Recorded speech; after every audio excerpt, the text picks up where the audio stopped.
അപ്പോൾ എല്ലാവരും ഹാപ്പിയല്ലേ? 7-0 ബാൺസ്ലിയെ പഞ്ഞിക്ക് ഇട്ടിട്ടുണ്ട്. ബാൺസ്ലിയെ പഞ്ഞിക്കിട്ടു എന്ന് പറഞ്ഞുകൊണ്ട് നമ്മൾ വീണ്ടും കഴിഞ്ഞ സതാംപ്ടന്റെ മാച്ചിൽ പറഞ്ഞ പോലെ തന്നെ നെഗളിക്കേണ്ട ആവശ്യമൊന്നുമില്ല. നമ്മളെക്കാളും 2 ലെവല് താഴെയുള്ള ടീമാണ്, അല്ലെങ്കിൽ ആ ഒരു 2 ലെവല് താഴെ ആ ഒരു ലീഗിൽ കളിക്കുന്ന ടീമാണ്. EFL ലീഗ് 1 കളിക്കുന്ന ടീമാണ്. ചാമ്പ്യൻഷിപ്പിൻ്റെയും താഴെ ഉള്ള ആ ഒരു ലീഗിൽ കളിക്കുന്ന ബാൺസ്ലിയാണ് നമ്മൾ 7-0 തോപ്പിച്ചത്. പക്ഷേ നമ്മൾ ഒത്തിരി കാലം കൂടിയാണ് യുണൈറ്റഡ് ഒരു 7 ഗോളൊക്കെ ഒരു മാച്ചിൽ അടിക്കുന്നത് എന്ന് പറഞ്ഞുകൊണ്ട് നമ്മൾ സന്തോഷിക്കരുത് എന്ന് പറയാൻ ഞാൻ ആരുമല്ല. പക്ഷേ ഈ മാച്ചിൽ നമ്മുടെ ആരാധകർക്കും നമ്മുടെ പ്ലെയേഴ്സിനും ഒക്കെ കിട്ടിയൊരു കോൺഫിഡൻസ് ഉണ്ടല്ലോ, അത് ശരിക്കും വരുന്ന മാച്ചസിൽ അത് കൺവേർട്ട് ചെയ്യാൻ വേണ്ടി നമ്മുടെ ടീമിന് പറ്റണം.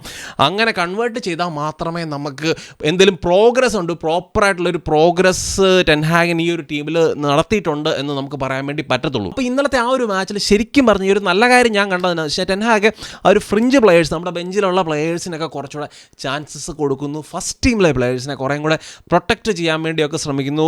അൽത്തൈ ബൈന്ദറിനെയൊക്കെ സ്റ്റാർട്ട് ചെയ്യുന്നത് നല്ല കാര്യമാണ്. അതുപോലെ ടോബി കോളിയറിന് സ്റ്റാർട്ട് കിട്ടുന്നു, ഉഗാർത്തയ്ക്ക് ഫുൾ ഡെബ്യൂ കിട്ടുന്നു.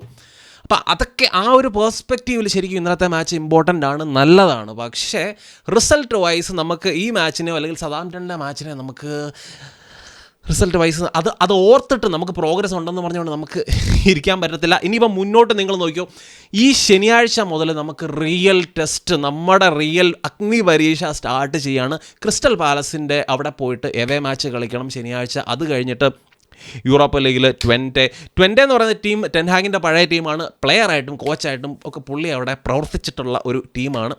അപ്പോൾ ആ ടീമിൻ്റെ ഫോമിനെക്കുറിച്ചോ അല്ലെങ്കിൽ ആ ടീം എന്തുമാത്രം സ്ട്രോങ് ആണെന്നുള്ളതിനെക്കുറിച്ച് ഡച്ച് ലീഗ് കളിക്കുന്ന ടീം ആയതുകൊണ്ട് തന്നെ വലിയ ഐഡിയ ഒന്നുമില്ല. അത് കഴിഞ്ഞിട്ട് നിങ്ങൾ നോക്കിയോ, ഈ ക്രിസ്റ്റൽ പാലസ്, അത് കഴിഞ്ഞിട്ട് വരുന്ന പോർട്ടോ ആയാലും ടോട്ടനാം ആയാലും ബ്രെൻഫോർഡ് ആയാലും Aston Villa, West Ham, Chelsea, Fenerbahce. അപ്പോൾ അങ്ങനെ ഒരു ശരിക്കും പറഞ്ഞാൽ ഒരു ഇങ്ങനെ ക്യൂ നിൽക്കുക ടീമുകൾ, വമ്പൻ ടീമുകൾ അഗ്നി പരീക്ഷയായിട്ട് ക്യൂ നിൽക്കുകയാണ്. അതിലൊക്കെ വിജയിച്ച ആ ഒരു ചെൽസി, ഞാൻ ഇന്നാളത്തെ വീഡിയോയിൽ പറഞ്ഞ പോലെ ചെൽസിയുടെയൊക്കെ മാച്ച് കഴിയുമ്പോഴത്തേനും നമുക്ക് പറയാൻ പറ്റും ഈ ടീമിന് ടെൻ ഹാഗ് ഈ ടീമിൽ എന്തെങ്കിലും ഒരു ഇമ്പ്രൂവ്മെൻറ്റ് ഈ ഒരു സീസണിൽ കൊണ്ടുവന്നിട്ടുണ്ടോ ഇല്ലയോ എന്ന് ജഡ്ജ് ചെയ്യാൻ പറ്റുന്ന ഒരു സമയം എന്ന് പറയുന്നത് ആ ഒരു ചെൽസിയുടെ മാച്ചോടെയൊക്കെയാണ്. കഴിഞ്ഞ സീസണിൽ നമ്മൾ കൊവൻട്രിക്കെതിരെ EFL കപ്പിലാണെന്നാണ് എൻ്റെ ഒരു ഓർമ്മ. അപ്പോൾ ആ ഒരു 3-0 ഹാഫ് ടൈമിൽ മുന്നിൽ നിന്ന് നമ്മൾ സെക്കൻഡ് ഹാഫിൽ വീണ്ടും 3 ഗോൾ കൺസീഡ് ചെയ്ത ഒരു ചരിത്രമൊക്കെ നമുക്ക് കഴിഞ്ഞ സീസണിലുണ്ട്.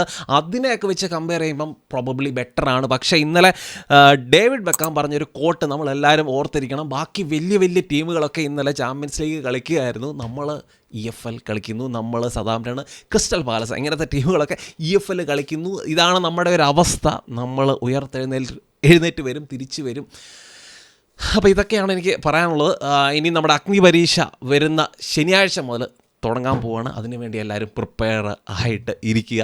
അപ്പോൾ അത്രയൊക്കെ ഉള്ളൂ.